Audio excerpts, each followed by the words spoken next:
Continuamos en Notimundo a la Carta. Una opción para mantenerse informado. Con Gisela Bayona. En Ecuador, las aulas dejaron de ser únicamente espacios de aprendizaje. Hoy conviven allí la violencia escolar, las extorsiones, el acoso y una presencia cada vez más evidente del crimen organizado que recluta a nuestros niños desde los 8 o 9 años. En medio de este escenario, el Foro Permanente de Exministros advierte que el país está frente a una emergencia educativa social. ¿Qué acciones profundas e inmediatas debemos tomar para que la escuela vuelva a ser un espacio seguro y transformado? Nuestra entrevista de hoy en Notimundo a la Carta. Nos acompaña a esta hora Rosalía Arteaga, expresidenta de la República y exministra de Educación. Rosalía, qué gusto tenerla. ¿Cómo está? Un gusto, Gisela, también. Gracias por la invitación para hablar sobre temas que nos apasionan, que tienen que ver con la educación. Y temas que nos preocupan mucho al país entero, no solo a los que somos padres de familia, ¿no? Veía que el Foro Permanente de Exministros, del cual usted forma parte, ha identificado que el reclutamiento de niños por redes criminales empieza incluso desde los 8 o 9 años. Son niños. ¿Qué acciones urgentes debe implementarse por parte del Estado para que la escuela vuelva a ser un espacio seguro para nuestros niños? Hace un poco más de un año, varios exministros de Educación decidimos reunirnos para conformar este foro con la idea de analizar lo que pasa en la educación y prestar ayuda también a los ministros que están en la cartera de Estado, porque creemos que es bien importante el que tengamos ese contacto basado en la experiencia que hemos tenido algunos de nosotros, como en mi caso hace más de 30 años. No se hablaba en esa época de violencia, pero ahora es un pan de todos los días, desafortunadamente. Y efectivamente, cada vez que tenemos un foro, sea presencial o virtual, invitamos a expertos y los expertos nos han confirmado los análisis que arrojan el que niños de entre 8, 9, 10 años ahora son los más solicitados para reclutamiento. Los reclutan para ser campanas, ¿no? Es decir, para avisar cuando llega alguien y cuando está ocurriendo alguno de estas acciones criminales, también para venta de droga. Y también para sicarios y para extorsionadores. Y es gravísimo porque el daño que se causa en esos niños es brutal. Recuperarlos es muy complicado. Y el problema es que los reclutamientos muchas veces se hacen en las puertas de las escuelas. Por eso muchos padres de familia tienen temor de mandar a sus niños, pero ese no es el remedio, porque los niños en cambio quedan sin ir a la escuela y se reproducen toda una serie de esquemas de pobreza y de violencia. ¿Qué es lo que sugerimos nosotros? Por supuesto, mayores presupuestos para educación, una mayor formación de los profesores, mayor y mejor formación, porque finalmente el profesor es el que enfrenta la situación en el aula, ¿no? El que está con los niños, el que se da cuenta de que hay niños que portan armas, de que hay niños que están, diríamos, influenciando en otros niños. Todo este tipo de cosas las detectan a veces antes que los padres de familia, los maestros. Entonces, los maestros deben recibir soporte emocional y también, por supuesto, los estudiantes. Y hay un déficit hoy por hoy, según leía, según especifica el foro, en eso, justamente en esa consejería, ese acompañamiento que debe haber después de lo que decías, que es un daño grave, no solo a la sociedad, es a la psiquis de nuestros niños. Así es, y tenemos ahora datos de que nos hablan de que cerca de 98,000 niños no están asistiendo a la escuela. Muchos de ellos probablemente están ya enrolados en el tema del sicariato.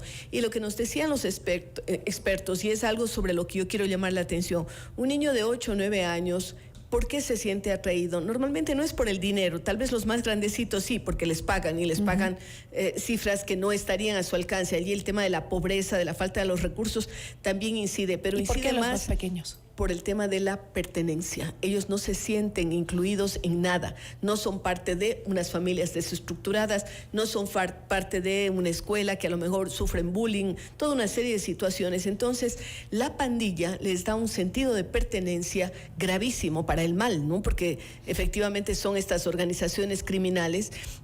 Pero el niño se siente parte de esa especie de familia, diríamos así, sin darse cuenta de que van a ser los primeros carne de cañón, los primeros que caen muertos, los primeros que a veces son detenidos, que están sufriendo esas consecuencias gravísimas. Y claro, esto viene deteriorándose, porque antes quienes estaban siendo reclutados eran chicos de 14, 15 años, los adolescentes, que también el sentido de pertenencia para ellos es importante porque se sienten parte de una banda.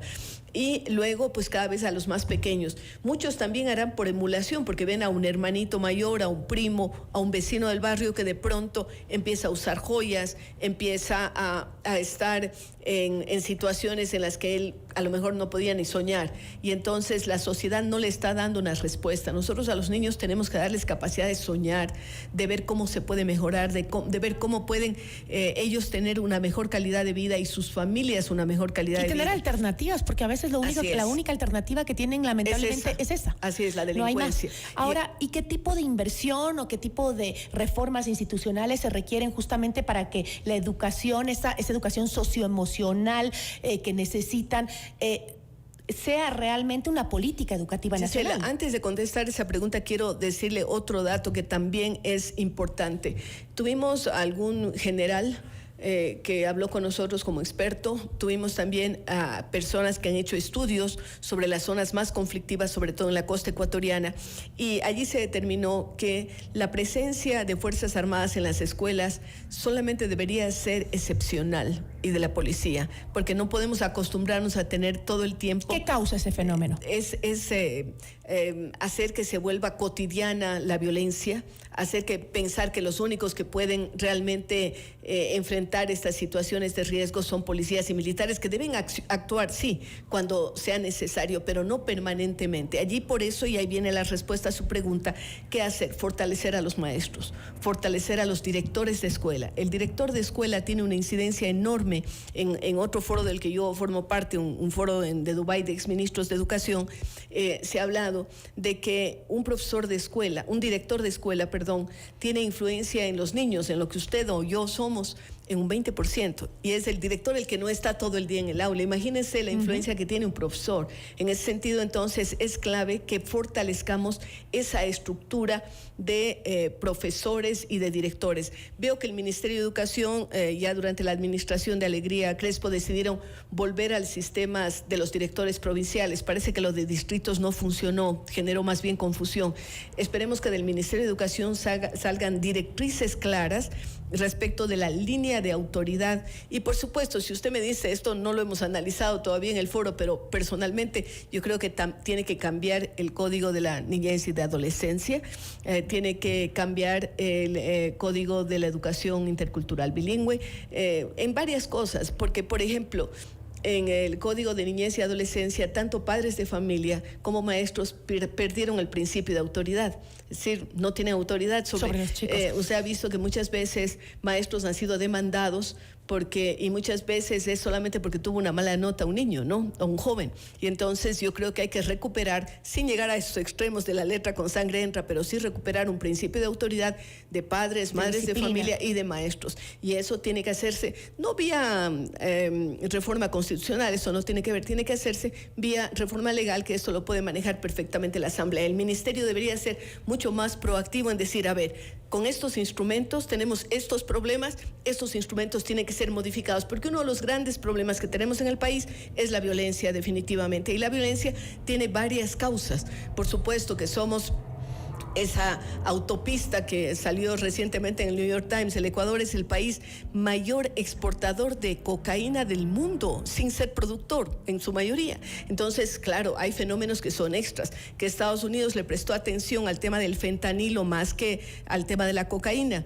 Que la base demanda, que una serie de cosas, pero hay otras que están en nuestras manos y que están en manos de los educadores. Ahora, ¿esa violencia cree usted que se ha extendido incluso a otro nivel? Porque si bien es cierto, tenemos lugares más vulnerables, digamos, esas zonas que llama la policía zonas calientes, en donde las escuelas se han convertido en eso, en centro de reclutamiento para miembros de estas bandas, pero también vemos el día a día de las escuelas y la violencia entre los estudiantes es tremenda, a todo nivel. ¿Eso a qué se debe? ¿A que se ha colado esa violencia? De varias formas. Yo creo que hay más violencia en la sociedad que podemos acusarla desde a las series de televisión, las narconovelas, que son horrorosas porque son escuela del delito. En México y en Colombia, donde se empezaron a producir las narconovelas, hay estudios del impacto que tienen estas narconovelas en la sociedad, y aquí se las transmite en horario premium. Por supuesto, yo soy partidaria de la libertad de expresión, de que la gente pueda hacer lo que quiera, en definitiva, si quiere transmitirlo, pero tiene que haber autocontrol por un lado, y por otro lado, los padres de familia.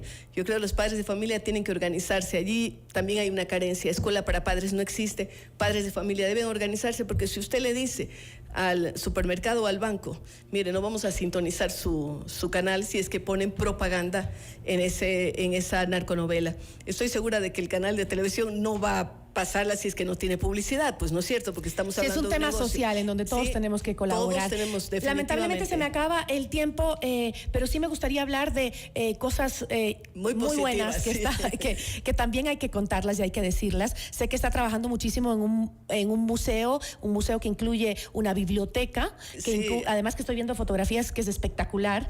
¿Para cuándo vamos a tener esta iniciativa tan importante en el ámbito cultural del país? Más de 10 años hasta conseguir la casa del municipio. Luego estamos ya 3 años en la construcción. Esperemos que el próximo año tengamos el primer ecomuseo biblioteca del Ecuador y probablemente de América Latina. Está a media cuadra del Teatro Sucre y será espectacular desde todo punto de vista, porque tendremos una casa antigua preservada y cuidada, pero también mucho que tiene que ver con la tecnología, con inteligencia artificial, con robótica, etcétera.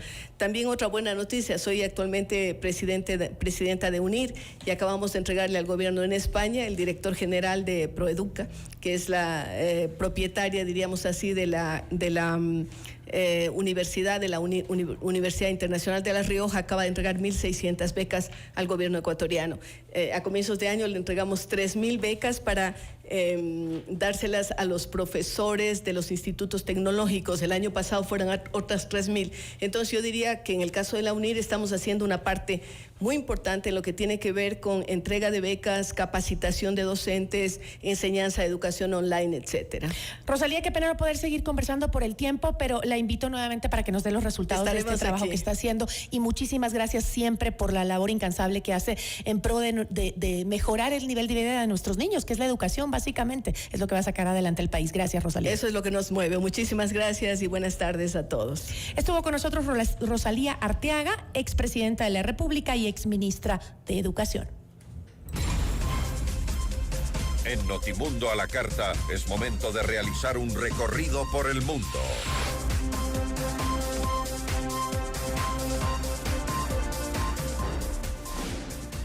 ¿Qué tal? ¿Cómo están? Soy Esteban Cislema y en esta tarde les traigo las noticias más destacadas en el ámbito internacional. Les contamos que al menos 8 personas resultaron heridas por un fuerte terremoto de magnitud 7.6 que azotó el norte de Japón este lunes. Por este hecho, la Agencia Meteorológica de Japón declaró una alerta de tsunami de hasta 3 metros, instando a evacuar más de 13.000 personas sin que por el momento se haya informado de víctimas ni daños materiales. El temblor se produjo a las 23:15 hora local frente a las costas de la prefectura de Aomori, en el noroeste del archipiélago, con epicentro a 50 kilómetros de profundidad, de acuerdo con las autoridades meteorológicas.